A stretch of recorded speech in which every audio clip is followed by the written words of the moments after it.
All right, guys, old school jerk baits. There's a lot of people that will ask, hey, will the old baits still catch muskies? And these baits are classics for a reason. I've got a bobby bait here. We're going to look at some Smitty stuff, some Civic stuff. These are kind of the old school baits of muskie fishing. You can still get them new at the Musky Shop, but if you got some of your dad's old baits laying around, they're great. You need to be fishing all on the water. Bobby bait, sick. I mean, these are just classics. This is the original big bait kind of fishing. You know, back in the day, and even to the 30s, we're approaching well over 100 years of some of these baits where they still catch fish. Now, it's a different thought process and a different style. So, bobby baits and suics, right? All you guys that have your Titans, you don't have to tune, or these newer baits, you don't have to tune. We're going to need to tune the tail on a bobby bait, and we're going to need to tune the tail on a suic. What I'm really looking for, we'll just start with a nice basic bend and see what happens, right? Nothing too aggressive. Gonna chuck her out and kind of observe the bait in the water. What's she doing? That looks money to me. Right there, off the rip. Got a good one, right? Let's say that I'm getting a weird float back or I need a different angle out of it. I'm gonna mix things up, right? So we can get more aggressive with that tail and give it a better bend and get even deeper running, right? So on this weighted bobby, you can get really, really aggressive with this bait.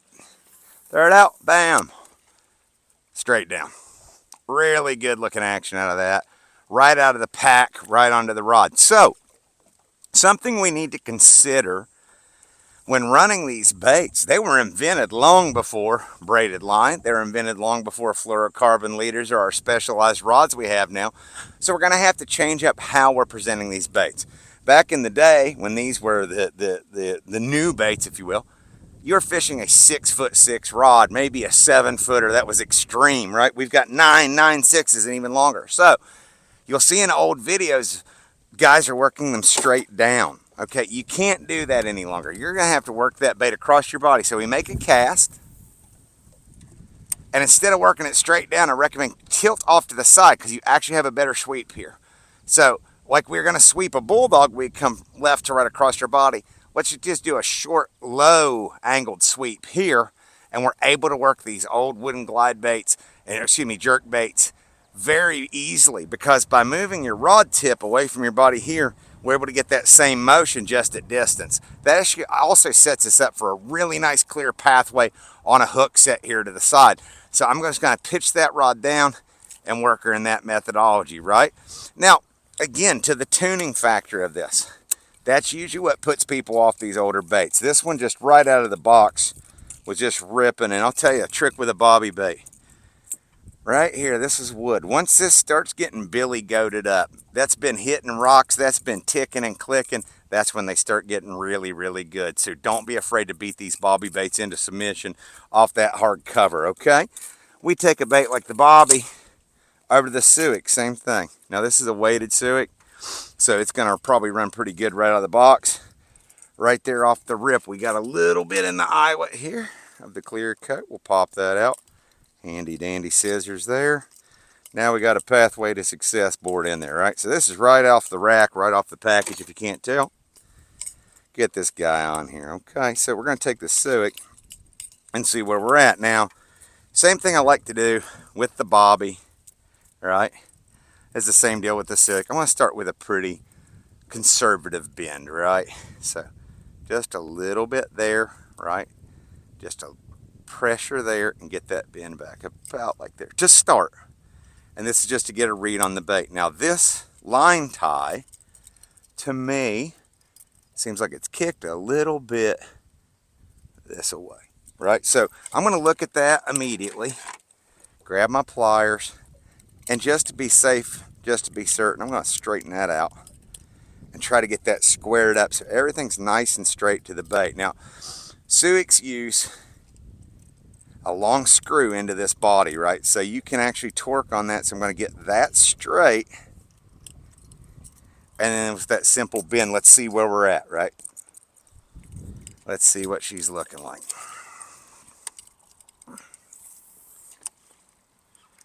Pretty good. Pretty good is all it took, right? That's a really nice weighted dive and rise right there. Nice slow rise in that guy. And with that tail angle, That's about all it took to get a really nice action out of this thing with that slow float back, right? So, again, a lot of times, guys will get flustered by tuning this tail. Check that eyelet.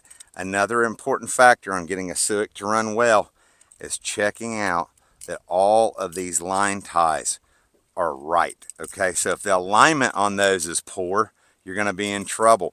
So they have the weight system. You know, we have the in the Titan, the modern weight system, but on this big fall suic, you can change this up quite a bit with just a flat head.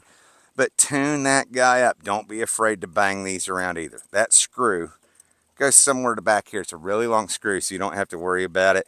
But with the line attachment or the hook attachments with the suic, these are just cotter pins, right? So they're kind of stapled to the back of this bait, this hunk of cedar. So we might have to put a little torque and a little friction on that guy. Again, when it comes to the tail, let's say we get one, I'll kind of do it wrong here, right? If you get a bait that's running the wrong direction, cast it out and, all right, it's running too far to this, it's running too far to that, right? I got him running too far that way. If it's going too far to the right, compensate to the left and vice versa, right? So you can play with the screw eye. If it's going too far to the left, turn the screw eye to the right. Too far to the left or right, reverse it, right? And really dial in your running depth with that tail, okay? And it's so critical that we really get these dialed, because when I think suics, I think bobbies, these big variations, I'm thinking aggressive fall fishing, wherever those deep cabbage pockets in Canada, we're on the big water, right? Especially with these weighted moths. So what I'm going to do is now think about my retrieve. We've got these two baits, both of them are beautifully dialed in. How are we working these and what are we doing? So I talked about this downward pop. So if I'm actually in position here, I'm at my trolling motor, rod's cocked off to the side here, right? We've got the appropriate rod angle, because if you look at the travel of this rod, if I'm sweeping to the side, it's a short little sweep, as if I was working it here where they're originally created, right? So we're just moving the point, the vector of force, if you will, off-centered. Same amount of force that I've always used in the past with diving rise baits, your bobbies and your suics. We're just doing it cocked off to the side. Again, we're working this bait and we're expecting a strike on the float up, right? So if we're expecting a fish to hit when it's floating up, we want to be watching our line, okay? It's happened so often to me where I'm working a suic or I'm working a bobby, right? I'll grab that bobby there. I'm working one of these big, bold baits. You know, these are eye catchers. These are musky catchers, right? These baits are meant for big water situations. So I'm working one of these baits, and this guy has a slightly quicker float back right now, where instead of the strike being the first thing I notice the slack. So I make my cast. Boom, we're in the cold water. It's a nice summer day. We got some clouds here, but imagine this is late season. And I'm generating slack. If you look how I'm picking that rod up. Jay, can you get that line on the water? This is about what I'm looking for. You see that? I want that play in my line. That difference between keeping a tight line here with the sweeps and never giving this thing any budge is the difference between catching monsters or not. Because if I generate that bit of slack, that's going to allow that bait to have a little bit more runway to do weird and unique things. So when I'm sweeping that bait, again, out, get her out, slash. You see, I'm picking the slack up just a hair behind the float up. But at the entire time, if that slack goes out of that line, it is time to set the hook, my friend, right? So if that slack jumps out, there's a muskie attached to the end of that bait. So what we need to be doing is watching that slack, which I can see the bait coming in right now. It's coming up to the left. It's coming up to the right. It's acting crazy. Just because we have the slack, be expecting a fish to grab that and float back up with it. Not very often are you going to feel it if you're doing it the right way, right? Especially in the late season. Those fish are moving slow. Yeah, they're big eats, but you might do this and you'll be picking that slack up and it goes out faster, but it doesn't translate to the palm, right? It's not that quick. He just and kind of cruises through. If you see that, reel into that fish and hammer, right? Now, with these old school baits, right, we've dug through Dad's tackle box here and we got some cool stuff. When these old school baits, as anglers, we have to think about one thing. This is wood, right? We got some epoxy, we got some finish, but there's a lot of timber right here we got to deal with, right? So Mr. Musky comes into this scenario, right? We take like our scissors here, just a littlest poke, and we're into wood. And I want to show you this. A lot of people are too, hey, don't tear the baits up. Sorry. Can't slide that.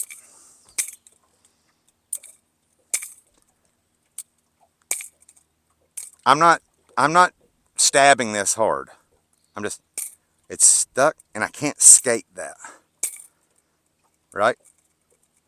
So when it comes to wooden baits, you got to think, we got a toothy critter here that's grabbing it fast. It might be grabbing it hard, but we have to dislodge its teeth to get hook penetration, right? And you just saw that demo. I've done that a million times with people on the boat. Take a guide client and they see that, go, huh, once that tooth is in that wood or in that epoxy, it really does not skate well. We got to break a jaw here, okay? So get her out. And let's say we're doing this. Bam, we're watching our flat up. Bam, we're doing this. He does that, I'm in. And I'm sometimes back in with these kinds of baits. Not often are you going to see me double hit a fish. But when it comes to big wooden jerk baits, these old school dive and rise baits, I want to hit them twice. Because I don't trust that that first hook set didn't dislodge that tooth, right? So I'm going to feel that fish. I feel like pick up this, bam, and then come back and try to hammer that thing home with some resistance as hard as I can and then lift for control. Now, I'm fishing right now because I don't want to mix things up, right? Let's say I'm in seek and destroy mode. I'm trying to figure out what muskies are on. I'm fishing my standard that I'm always fishing here, which is this 9'6" Musky Shop shield rod. And it allows me to work these big baits, without switching my entire setup. If I'm dialed in on these, I will switch to like the 8'6" extra heavies for that hook setting power. And like I said, the most imperative thing we can think about is that demo. You see that littlest point go in there of how much force we're going to have to put in to move these fish. We go from that, you got your Suics and your Bobbies. They don't get more classic than that. Often forgotten, often imitated, but rarely duplicated are the Leo lures. You look back, this is a classic body style in musky fishing, which kind of reminiscent, obviously, Leos, reef hogs, and these different baits that have this channel thing.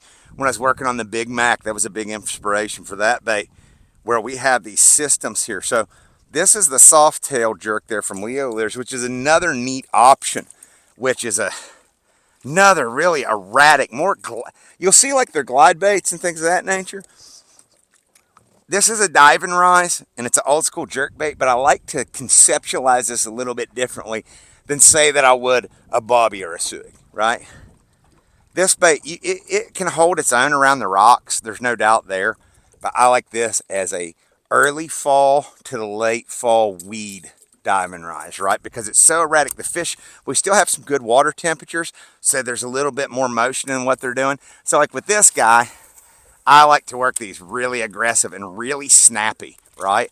So with this bait, if you see it, I'm working it more at like you wait, the angle you work your glider and just spanking it, right?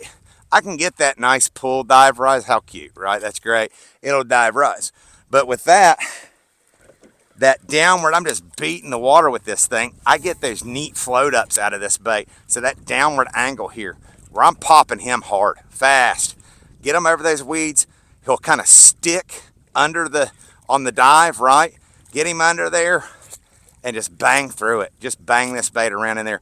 It's a quick float up, right? And so bang, bang, bang, bang, bang is what I'm looking for with this bait. Super, super good. Like I said, if we have limited distance in between our weed tops and the surface, this is just absolutely killer. So pitch her out. Shallow weed edge. Once again, you can work it off to your side, right? And I am using a fast reel with this. She can handle ups and sideways, but it skids forward a little bit more. But I will kind of just go with that downward, just that beat of the rod, right? And it gets really aggressive. and its return, it's popping up there high on a short leash. But that is a really, really good bait for that short distance cabbage stuff we're all looking for. So having a Leo in your arsenal, it's a different thought process kind of on these old school baits, but this is a great follow-up if they're not eating blades and they're not eating topwater in the early days of fall. Get this guy out, work it over that tight weed area you have right there. And then one more classic as far as the jerk baits is just the Smity Jerk. You know, this is, the Smity Jerk was made before muskies even existed, right? So these baits were here before the fish even arrived. The Smitties have been turning these Northwoods classics out forever. Really neat little bait. It's worth having in your arsenal. I think of it in the same way that I think of the Leo. As it's a shallow water bait, you can get them down. It's a different ball game than, say, the bobby and the weighted suic for sure. But like with this, I'm thinking aggressive. I'm thinking snappy. Now, it's not as fast as the Leo. That's a little bit slower, right? So the Leo's a really quick rise, but if I need to get it, there he is. No, that was a miss. Did you see? I just got spun. Guys, I'm trying to film this and just got spun around on probably a little, it was a pike. Sorry, I lost my place there. Man, one of these days. But anyway, I'm sitting here running the mouth and get banged. It wasn't anything special, but like I'm saying, taking advantage of that slower float back in the same thing. So if I'm moving them on the Leo, you look at the pace. I'm covering the same kind of weed top right here. I'm getting the same look, but it's a slower float back, and they're two different animals, right? These are two different animals where I want to have the Leo for the really quick, aggressive stuff and the Smity Jerk there for that. But that's going to really do some things for you in the long run here. Now I've stopped talking and I've fouled that guy up. Both of these baits are very, very, very important to have, like I said, in that early fall arsenal. You know, so these two guys, your Leo and just your classic Smitty, you got shallow cabbage. It's a different look than a suic. It's a completely different presentation. We go to these guys. If you're looking for Hogosaurus Rex, you're looking for a fall fish, you're looking for a big eat, break out the bobbies, the weighted version, big suic weighted version.